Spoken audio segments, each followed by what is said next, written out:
Prisons with a bad name, unbreakable safety. In the eyes of Pascal Payet, they were just invites. The bright lights of Fortaleza prison cut through the hot night in Brazil, looking for even the tiniest sign of life. Inside, there was a single empty cell gap. Not a single bar was broken or a hole dug through the ground. Pascal Payet, who was known as the Houdini of roaders, was no longer visible. Pascal Payet, whose name is linked to daring prison escapes, amazed the world with his daring chopper jailbreaks. Payet was born in France on July 27, 1963. His life took a dramatic turn when he got involved in crime and ended up going to jail several times. He became famous and will go down in crime history for how cleverly he got away from the police. In the late 1980s, Payet got in trouble with the law for the first time when he was caught armed robbery. Even though Payet was in jail for his crimes, it was soon clear that he liked to avoid paying his fines. In 2001, he got out of the French jail in Loins with a helicopter for the first time. Payet planned a dramatic escape with the help of armed allies. He and 2 other prisoners were freed by hijacking a chopper. The police were shocked and amazed by Payet's daring escape, which caught the public's attention. The carefully planned operation showed how clever Payet was and how determined he was to avoid being caught at all costs. He was free for a short time, but a few months later, he was caught in Spain and sent back to France. Payet wasn't stopped, even though he went back to jail. Another helicopter escaped from prison in 2003, this time from the Grassy prison in the southeast of France, made the news. Along with 2 armed helpers, Payet took over a chopper and flew over the jail walls to free himself and 3 other prisoners. Payet's deft escape caught the authorities off guard, which sparked a massive nationwide search. Payet's skill at avoiding capture made him famous as a master escape artist. The people and law enforcement officers alike were amazed and speculated about what he did. Payet finally ran out of luck though, and was caught again in Spain. He was then sent back to France. Payet didn't give up on his search for freedom, even though he had to deal with strict security measures. In 2007, he planned yet another helicopter escape, this time from the 2nd cell at Grassy prison. Payet and his friends took over a chopper and flew him to safety, which was a bold escape that was similar to other things he had done. Because Payet's escapes were so brazen, they made people seriously question the security measures in French jails. Critics said that the repeated events showed that there were problems with the jail system as a whole, and that it needed major changes to stop future escapes. After his 3rd chopper escape, Payet ran away and was not caught for several months. His skill at avoiding capture by police made him even more mysterious, making him one of the most infamous crooks in modern French history. Finally, Payet's time on the run came to an end when he was caught in Spain in 2007. Payet was sent back to France to face justice for his crimes, even though he tried many times to avoid being caught. People, including directors and writers, became very interested in Pascal Payet's chopper rescue stories in the years that followed. His bold adventures were told in books, movies, and films, which made people all over the world curious and fascinated. But Payet's impact is still controversial. Some see him as the genius behind many crimes, while others see him as a dangerous criminal whose actions put lives at risk and hurt the rule of law. No matter what point of view you have, Pascal Payet's helicopter rescue experiences will always be interesting and captivating. So, was Pascal Payet a cunning escape artist or a reckless thrill-seeker? Perhaps the answer lies somewhere in between, but one thing's for sure. His helicopter jailbreaks will continue to captivate audiences for years to come. The flickering fluorescent light cast an unsettling glow on the polished steel bars. John Dillinger, notorious bank robber and FBI's public enemy #1, tapped his foot impatiently. This wasn't just any jail. This was Crown Point, Indiana's escape-proof penitentiary. A cruel joke, some might say, but Dillinger wasn't known for his sense of humor. He had a plan, a daring, unbelievable plan, whispered in hushed tones between clinking cell bars. John Dillinger, one of the most famous bank robbers in American history, became a legend during the Great Depression. Through his bold heists, brave escapes, and final death, he became a sign of the chaos and hopelessness of the time. Dillinger was born in Indianapolis, Indiana on June 22, 1903. He grew up in a simple home. His childhood wasn't very interesting, but he quickly became interested in a life of crime. He started a string of small thefts and holdups that turned into bank robberies in the end. Because he was charming, smart, and sneaky, Dillinger was a dangerous criminal who quickly became famous all over the country. Dillinger's skill to constantly get away from police was one of the most interesting things about his crime career. His escape routes were always clear, even when he was caught more than once. He got away from the police for the first time when he was caught robbing an Ohio bank in 1933. The escape was carefully planned and carried out with great care.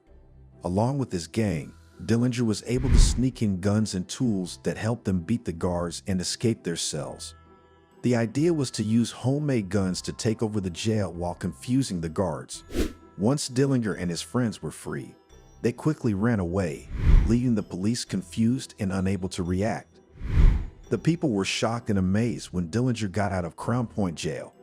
Newspapers all over the country made the bold release into a big story, painting Dillinger as a sneaky and clever criminal genius. The police were under a lot of scrutiny because they didn't do anything to stop such a bold escape, which made it more important to catch Dillinger and his gang.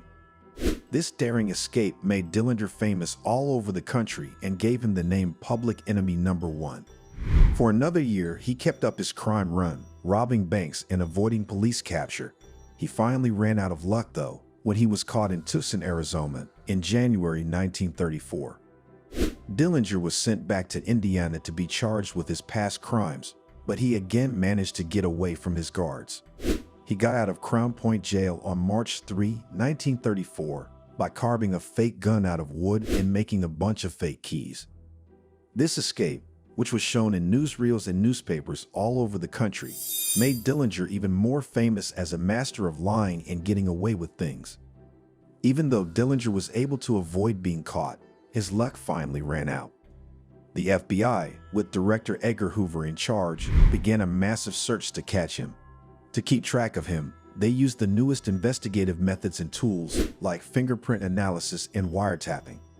In July 1934, Dillinger was betrayed by Anna Sage, a longtime partner, who told the police where he was. On the evening of July 22, FBI agents circled Dillinger as he left Chicago's Biograph Theater after seeing the show with Sage and another friend. To try to get away as quickly as possible, Dillinger reached for a gun, but the agents shot him multiple times and killed him. John Dillinger was a complex figure, a man of contradictions. He was both ruthless and charismatic, charming and dangerous. He was a product of his time, a victim of the harsh realities of the Great Depression. Whether you love him or hate him, there's no denying that John Dillinger was one of the most fascinating and notorious figures in American history. His story is a cautionary tale, a reminder of the dangers of unchecked ambition and the allure of easy money. Only the rhythmic drip, drip, drip of water could break the silence in the dimly lit cell. Moonlight sliced a thin line across the rough stone floor, illuminating a figure hunched over a pile of books. His calloused fingers traced the faded ink, a plan forming in his mind, a plan that could rewrite his destiny. The walls had been his sole acquaintances for a number of years, and the iron bars had been his only potential horizon. Despite this, a fire blazed brightly inside the limits of his jail. It was the unquenchable hunger for freedom they had. In the evening, that fire would be stoked to the point of a conflagration. Did he ultimately manage to get away on this particular evening?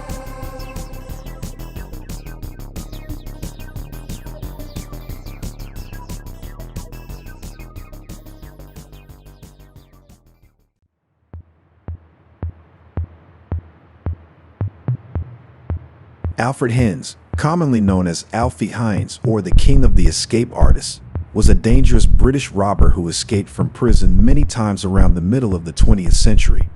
He was also known and referred to by these other names. Throughout his journey, there is a never-ending battle of wills with the authorities, as well as a lot of mystery and courage. In 1920, Hinds was born in London, and he was raised in a household that belonged to the working class. His childhood was not easy for him. When he was young, He began breaching the law by stealing little items and breaking into houses. He also broke into private residences. As he grew older, his bad behavior became even more severe, and he began to conduct more serious crimes, such as armed robbery. Hinds rose to fame as a result of his ability to deceive law enforcement and corrections officers. He had a high level of intelligence and was naturally skilled at plotting and carrying out escapes. It was in 1953 that he managed to escape from Bedford Prison by concealing a razor blade inside of a bottle of toothpaste. It was his very first significant escape. As a result of his daring escape, he became renowned as one of the most difficult-to-catch criminals in Britain. People were surprised by his daring escape. Over the course of the following several years, Hinds would escape from prison on many occasions, each time using a unique set of strategies and disguises. In several instances, he meticulously planned his escapes by analyzing the layout of the prison and taking advantage of any security flaws that were there. At one point, he dressed himself in clothing that gave the impression that he was a laborer and then just strolled out of the prison gates. In a separate attempt to escape, he climbed over the walls of the prison by using grappling hooks that he had constructed himself. A number of individuals saw Hinds as a folk hero due to the fact that he was courageous and innovative. Despite this, he continued to run afoul of the law for his criminal activities, and he spent a significant portion of his life incarcerated and released from prison. Even though Hinds was good at getting away, he was caught every time.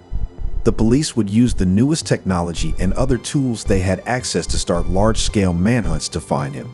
In some cases, he was caught after only a few days on the run. In others, it took weeks or even months to catch him.